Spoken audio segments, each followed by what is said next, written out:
programa Giros vai dar informações e conselhos para seres mais saudável. Como seja para a tua saúde. Programa Giros também no Rádio Cubo de Angra. Bom dia! Provavelmente já toda a gente ouviu o conselho de alguém para não exagerar nos doces, para não exagerar nos candins, nas coisas doces, porque isto poderia provocar diabetes. Esta doença sempre esteve ligada ao consumo excessivo de açúcar, o que é algo que faz algum sentido, sim, mas não é o único fator determinante para que esta doença apareça. Pelo menos quem me disse isso foi aqui a nossa Beatriz Borges, que vai explicar a vocês muito bem o que é a diabetes. Bom dia a todos. Então, a diabetes é uma condição crónica, ou seja, que vai se prolongar ao longo da nossa vida e que ocorre quando o corpo não produz insulina suficiente ou não a consegue utilizar de forma eficiente. A insulina é uma hormona que é produzida no nosso pâncreas e é necessária para mover a glicose, que é o açúcar, do sangue para as células do nosso corpo, onde é utilizada para produzir energia. Quando a insulina está em falta ou não atua adequadamente, os níveis de glicose no sangue sobem. A diabetes é diagnosticada através de testes sanguíneos que apresentam níveis elevados de glicose no sangue. Com o tempo, os níveis elevados de glicose no sangue, conhecida como hiperglicemia, podem provocar danos em vários tecidos do nosso corpo e originam problemas limitadores e potencialmente fatais. E existem alguns tipos de diabetes, não é verdade? É verdade. Temos o diabetes tipo 1, que o sistema imunitário do corpo ataca as células que produzem a insulina no pâncreas e isto resulta em o corpo deixar de produzir insulina útil. O motivo pelo qual isto acontece não é totalmente conhecido. A doença pode afetar pessoas de qualquer idade, mas geralmente ocorre em crianças ou jovens adultos. As pessoas que têm este tipo de diabetes necessitam de insulina diariamente para controlarem os níveis de glicose no sangue. Sem insulina, uma pessoa com diabetes tipo 1 pode rapidamente vir a desenvolver uma condição potencialmente fatal, conhecida como cetoacidose diabética, e poderá não sobreviver se não for rapidamente tratada e adequadamente.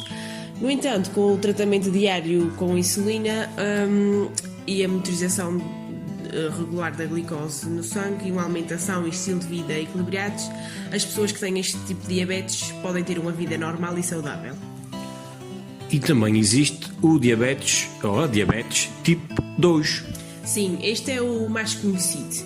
Geralmente ocorre em pessoas adultas, mas tem surgido cada vez mais em crianças e adolescentes. Neste tipo, o corpo consegue produzir insulina, mas torna-se resistente a ela e faz com que ela não atue adequadamente. Com o tempo, os níveis de insulina podem tornar-se demasiado baixos para serem eficazes. Esta resistência à insulina e os baixos níveis de insulina em conjunto conduzem a níveis de glicose no sangue elevados.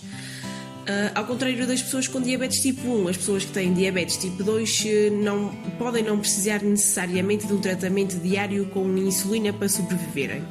O tratamento fundamental na diabetes tipo 2 inclui adotar uma dieta saudável e aumentar a atividade física, gerir o peso corporal e tomar a medicação para a diabetes se for o caso ou se for necessário.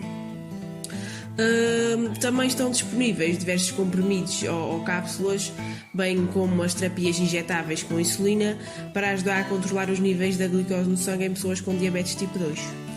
E então aquela questão da pré-diabetes, queres explicar às pessoas o que é? Sim, olha, por vezes os níveis de glicose no sangue são superiores ao normal, mas não são altos o suficiente para cumprirem os critérios de diagnóstico da diabetes. É isto que se chama a pré-diabetes, o que coloca uma pessoa num risco superior de desenvolver diabetes tipo 2, além de doenças cardíacas. Quando a gente faz um teste de diabetes, quais são os valores normais do açúcar no sangue? Olha, se a gente estiver em jejum, este valor deve estar entre os 70 e os 100 mg por decilitro. Se for 2 horas depois da gente comer, devem estar entre os 70 e os 140. Então, isto é o que as pessoas dizem: a minha diabetes, então, tem os diabetes a 100, significa que tem 100 mg de açúcar por cada decilitro de sangue, é isso? Exatamente, é isso mesmo. Nas pessoas que têm pré-diabetes, os valores estipulados são em jejum entre 100 e 126 e 2 horas após a refeição entre 140 a 200. Nas pessoas com diabetes, efetivamente, em jejum é um valor superior a 126 e 2 horas após a refeição um valor superior a 200 mg por decilitro. Mas também existe aquela famosa baixa de açúcar. Sim, no mundo da saúde a gente conhece como hipoglicemia. Sim, mas a gente, no mundo geral, diz é baixa de açúcar. É verdade. Então, esta baixa de açúcar pode ser bastante perigosa. Ela geralmente ocorre em pessoas diabéticas que utilizam os fármacos para controlar a sua doença, sejam elas a insulina ou os antidiabéticos orais. As condições que podem acontecer, pode acontecer a hipoglicemia são essencialmente por 3 motivos, isolados ou em conjunto, seja eles a toma excessiva ou incorreta da medicação, o jejum prolongado ou um exercício físico inadequado. Isto porque as pessoas que tomam insulina depois vão ter que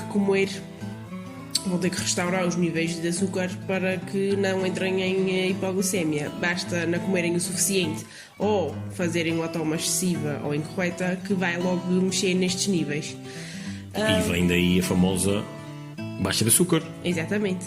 Que, para terem uma noção, tem alguns sintomas, como por exemplo dificuldade em raciocinar, tremores, palidez e palpitações.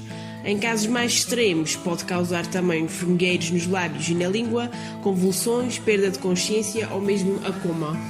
Como sempre aqui no Haja Saúde a gente fala da prevenção. Como é que a gente pode prevenir a diabetes ou ajudar que ela não apareça? Olha, então a prevenção passa por alguns pontos-chave fundamentais para ter uma vida mais saudável. O primeiro é entender a diabetes.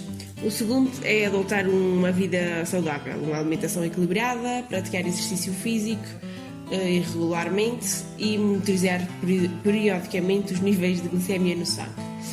E quem já é diabético é fazer a sua medicação prescrita pelo médico de maneira certinha.